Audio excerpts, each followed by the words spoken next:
റമദാൻ മാസത്തിൽ ഈന്തപ്പഴം ഉപയോഗിച്ചാണ് വിശ്വാസികൾ നോമ്പ് തുറക്കുന്നത്. വിശ്വാസപരമായി ഏറെ പ്രാധാന്യം ഈന്തപ്പഴത്തിനുണ്ട്.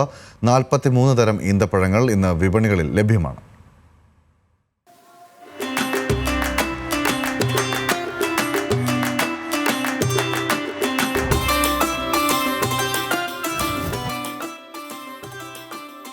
മറ്റേതൊരു ഫലത്തെക്കാളും ഈന്തപ്പഴത്തിന് ഇസ്ലാം മത വിശ്വാസികൾക്കിടയിൽ പ്രത്യേക സ്ഥാനമുണ്ട്. ഖുറാനിൽ 22 തവണയാണ് ഈന്തപ്പഴം എന്ന പേര് പരാമർശിച്ചിട്ടുള്ളത്. പ്രവാചകൻ മുഹമ്മദ് നബി റമദാൻ മാസങ്ങളിൽ നീരുള്ള ഈന്തപ്പഴം ഉപയോഗിച്ച് നോമ്പ് തുറക്കാറുണ്ടായിരുന്നുവെന്ന് നബിയുടെ സ്വഹാബിമാർ പിൻകാലത്ത് ഹദീസുകളിൽ രേഖപ്പെടുത്തിയിരുന്നു. ആരോഗ്യപരമായ ഗുണങ്ങൾക്കായി ഇസ്ലാമിൽ ഈന്തപ്പഴം കഴിക്കുന്നതിനെ പ്രവാചകൻ പ്രോത്സാഹിപ്പിക്കുകയും ചെയ്തു. ഈന്തപ്പഴം ഉപയോഗിച്ച് നോമ്പ് തുറക്കുന്നത് വിശ്വാസികൾക്ക് ക്ഷേമവും അതോടൊപ്പം അനുഗ്രഹവും കൈവരിക്കാൻ സഹായിക്കുമെന്ന വിശ്വാസവും വിശ്വാസികൾക്കിടയിലുണ്ട്. ഈന്തപ്പഴത്തെ പോഷക സമൃദ്ധമായ ഭക്ഷണമായി രേഖപ്പെടുത്തുന്നതിനൊപ്പം ഖുറാനിലെ 19-ാമത്തെ അധ്യായമായ സൂറത്തുൽ മറിയയിൽ ഈന്തപ്പഴത്തിന്റെ പ്രാധാന്യത്തെ പരാമർശിക്കുന്ന പ്രത്യേക ഭാഗവുമുണ്ട്. പ്രസവവേദനയെ തുടർന്ന് ഈന്തപ്പന മരത്തിന്റെ അരികിലിരുന്ന പ്രവാചകൻ ഈസാ നബിയുടെ മാതാവ് മറിയം ദൈവത്തെ വിളിച്ചു. ക്ഷീണിതയായ മറിയത്തിന് ദൈവത്തിന്റെ അടുക്കൽ നിന്നുണ്ടായ നിർദ്ദേശം ഇങ്ങനെയായിരുന്നു: നീ ഈന്തപ്പന മരം നിന്റെ അടുക്കലേക്ക് പിടിച്ചു കുലുക്കുക. അത് നിനക്ക് പാകമായ ഈന്തപ്പഴം വീഴ്ത്തി തരുന്നതാണ്. അങ്ങനെ അത് നീ തിന്നുകയും കുടിക്കുകയും കണ്ണു കുളിർത്തിരിക്കുകയും ചെയ്യുക. ഇനി നീ മനുഷ്യരിൽ ആരെങ്കിലും കാണുന്ന പക്ഷം ഇപ്രകാരം പറഞ്ഞേക്കുക: പരമകാരുണികന് വേണ്ടി ഞാനൊരു വ്രതം നേർന്നിരിക്കുകയാണ്. അതിനാൽ ഇന്ന് ഞാനൊരു മനുഷ്യരോടും സംസാരിക്കുകയില്ല.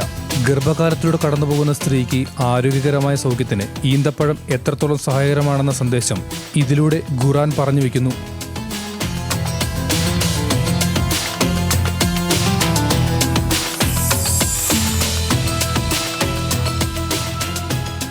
ലോകത്തിന്റെ വിവിധ ഇടങ്ങളിൽ നിന്നുള്ള 43 തരം ഈന്തപ്പഴങ്ങൾ ഇന്ന് വിപണിയിൽ ലഭ്യമാണ്. ഇതിൽ വേറിട്ട് നിൽക്കുന്നത് വിശുദ്ധ ഈന്തപ്പഴം എന്നറിയപ്പെടുന്ന അൽ അജ്വയാണ്. രുചിയിലും ഗുണത്തിലും മറ്റേത് ഈന്തപ്പഴങ്ങളോടും കിടപിടിക്കുന്ന അജ്വയായിരുന്നു പ്രവാചകൻ മുഹമ്മദ് നബിക്ക് ഇഷ്ടപ്പെട്ടത്.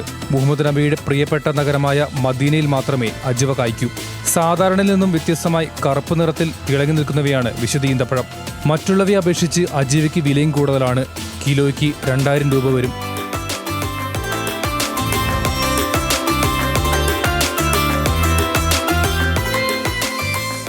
ഇസ്ലാമിക വിശ്വാസപ്രകാരം ഭക്ഷണം ശരീരത്തെ നിലനിർത്താനുള്ള ഒരു ഉപാധി മാത്രമല്ല, ദൈവത്തിന്റെ അനുഗ്രഹങ്ങളെ ശാരീരികവും ആത്മീയവുമായി സംശീകരിക്കാനുള്ള മാർഗം കൂടിയാണ്. ഇസ്ലാമിക വിശ്വാസികളുടെ തീർത്ഥാടന കേന്ദ്രങ്ങളായ മക്കയും മദീനയും വിശ്വാസികൾ സന്ദർശിക്കുമ്പോൾ അവരെ വരവേൽക്കുന്നതും ഇതേ വിഭവമാണ്.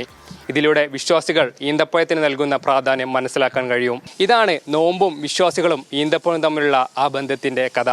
ക്യാമറ പേഴ്സൺ ഷംസുനോടൊപ്പം അനൽ KMV ന്യൂസ് മലയാളം, മലപ്പുറം.